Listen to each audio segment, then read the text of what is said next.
Hello friends, आप सबका technical P वाला चैनल में स्वागत है। आज हम लेकर आए हैं बॉडी मास इंडेक्स, जिसे हम बीएमआई कहते हैं, उसको कैलकुलेशन करने का तरीका। उसके बाद है सेकंड आपका वेस्ट हिप रेशियो, जिसे हम अंडरवेट, नॉर्मल वेट या फिर ओवरवेट है, इसको कैलकुलेट कर सकते हैं और दूसरों से हम इंडिविजुअल का कंपेयरमेंट कर सकते हैं। तो आइए चलते हैं calculation of body mass index BMI के बारे में जानने। The body mass index is also known as Quetelet index because it was invented by Adolphe Quetelet. तो इसको एडोल्फ क्विटलेट ने इन्वेंट किया था, इसी के नाम पर इसको क्विटलेट इंडेक्स भी कहा जाता है। BMI, it is a statistical measurement which compare an individual weight and height. Although it does not actually measure the percentage of body fat, yet it is a very useful tool to estimate a healthy body weight based on how tall an individual is. Indeed, it is the most widely used tool to identify the weight problem. BMI is a very easy to measure and evaluate. With the help of BMI, one can come to know whether one is underweight, normal weight, overweight, or in the category of obesity. BMI can be defined as the individual body weight divided by the square of his height. BMI can be determined by using a BMI chart. BMI helps a person to know whether he or she has a healthy weight or need to lose his or her body weight or need to gain weight. Its value is measured in kilogram पर metre square. इसका जो formula है उसके बारे में हम लोग समझेंगे। Calculation of BMI. BMI of an individual can be calculated with the help of following formula. तो इसमें इसका फार्मूला क्या है? Body mass index equal to body weight. Body weight हमको किस में लेना है? वजन जो है केजी में लेना है, अपॉन हाइट इंटू हाइट, या इसी को कह सकते हैं height square. Here the weight of individual is measured in kilograms and the height of that individual is considered in meter. यहाँ पर एग्जाम्पल के द्वारा आपको बताया गया है। Suppose an individual body weight is 70 kg and his her height is 1.60 meter. Now this value are computed in the formula height equal to 1.60 meter, body weight 70 kg है। तो BMI का फार्मूला में हम इस मेजरमेंट को रखेंगे, तो 70/1.60 multiply 1.60 equal to हो गया 70/2.56 इक्वल टू 27.34 पर केजी मीटर स्क्वायर में। Now with the help of world health organization WHO criteria for underweight and obesity, an individual may come to know whether he or she is in category of underweight, normal weight, overweight, or that of obesity. Category and BMI are given in the following table. यहाँ पर हम देखेंगे ये जो table है, अगर underweight है तो जिनका BMI जो है 18.5 से बिलो है, कम है, तो वह अंडरवेट है। नॉर्मल वेट है जिनका BMI 18.5 से 24.9 जब आता है कैलकुलेट करने पर, तो वो नॉर्मल वेट के अंडर में आएंगे। अगर ओवर वेट है तो जिनका BMI जो है 25 से 29.9 आएगा, तो वो फिर ओवर वेट है। फिर इसी में और भी अगर BMI हमारा ज़्यादा आता है, 30 उससे एबव आता है, 32 34.9, ये आपका ओबेसिटी क्लास 1 कहलाएगा। फिर है ओबेसिटी क्लास 2 में 35 से 39.9 है ना, और थर्ड है ओबेसिटी क्लास थर्ड में एबव 40 से ज़्यादा जिसका BMI है उसका हाई क्लास हो जाएगा। Now, after having a glance at the above table, it can be said that BMI of the individual which was 27.34 पर केजी, जिसका हमने ऊपर कैलकुलेट किया है 70 kg है, और जिनका हाइट जो है 1.6 मीटर है, तो fall in the category of overweight as the weight is more than the required or suggested range। तो ये हमारा क्या कहलाएगा, जिसका BMI 27 आ गया तो वो जो है ओवरवेट की कैटेगरी में आएगा, है ना। अब यहाँ पर ये टेबल दिया हुआ है, WHO द्वारा निर्धारित किया हुआ है। अब अगर आप इसमें देखेंगे तो वेट इधर दिया हुआ है लेफ़्ट साइड में 45 kg, फिर 48 kg, 3 kg का डिफरेंस है। सेम यहाँ पर आपका हाइट जो है सेंटीमीटर में दिया हुआ है 150 सेंटीमीटर, फिर 153, 156, ये भी 3 सेंटीमीटर का गैप है ना। तो आप अपना हाइट और वेट कैलकुलेट करके इससे आपका BMI जो है आपको निकाल सकता है, या यहाँ पर निकला हुआ है उसे कंपेयर कर सकते हैं।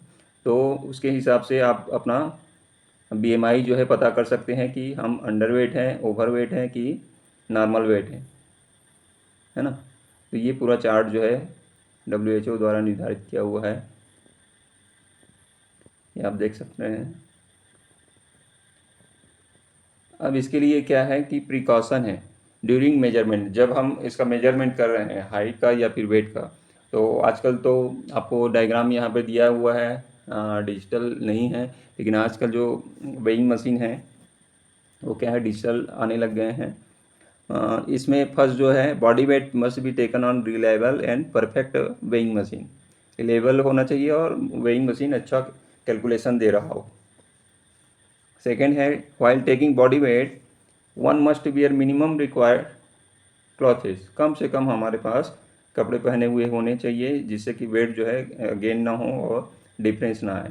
थर्ड है आपका while measuring height one should be barefoot मतलब नंगे पाँव होना चाहिए, and his her body should be an straight position, शरीर पूरा सीधा होना चाहिए। चित्र ऊपर आपको डायग्राम में दिखाया गया उसके हिसाब से रहना है। सेकंड है आपका calculation of waist hip ratio.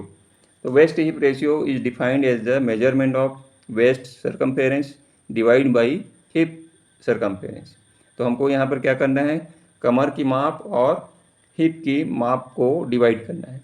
Example के लिए यहाँ पर दिखाया गया है, if an individual male waist measurement is 33 inches and the hip measurement is 44 inch, it gives a waist hip ratio of 0.75.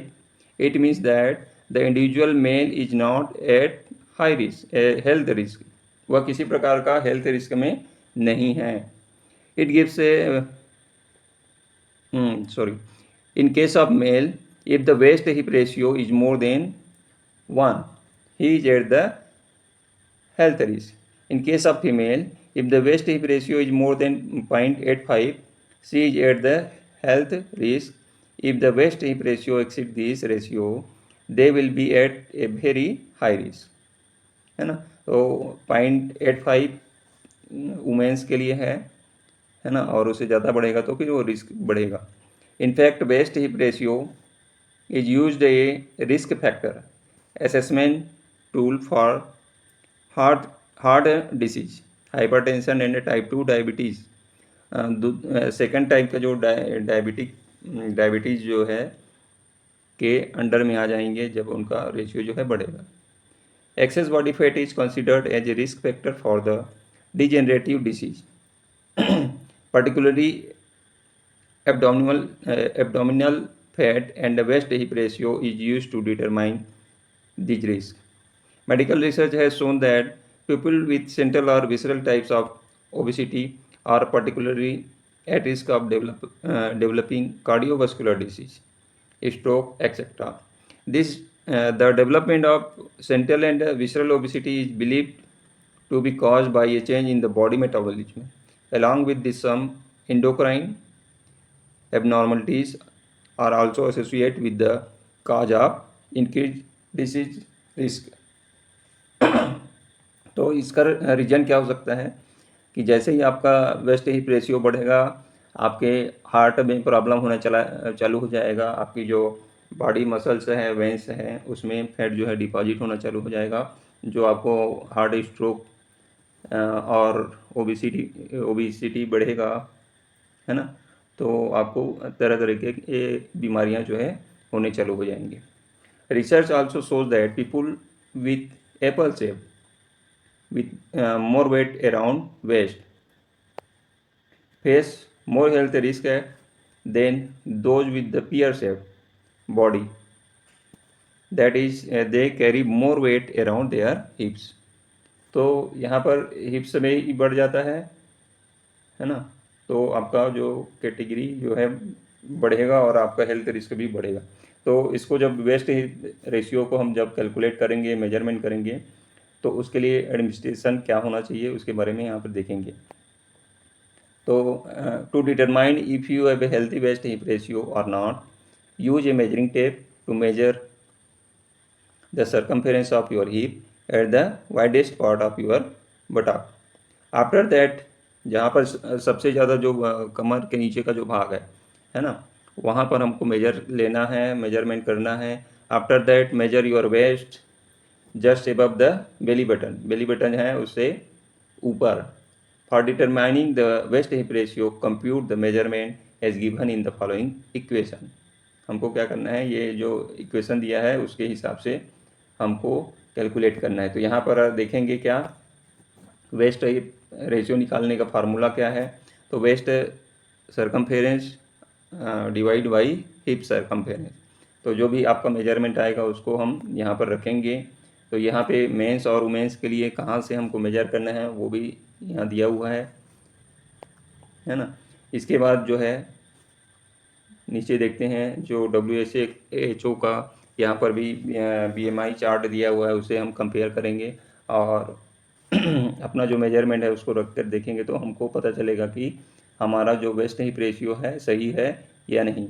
The measurement can be taken in inches और centimetre. हमको ध्यान रखना है कि जो भी मेजरमेंट लेंगे हम किस में लेंगे, इंच या फिर सेंटीमीटर पे लेंगे।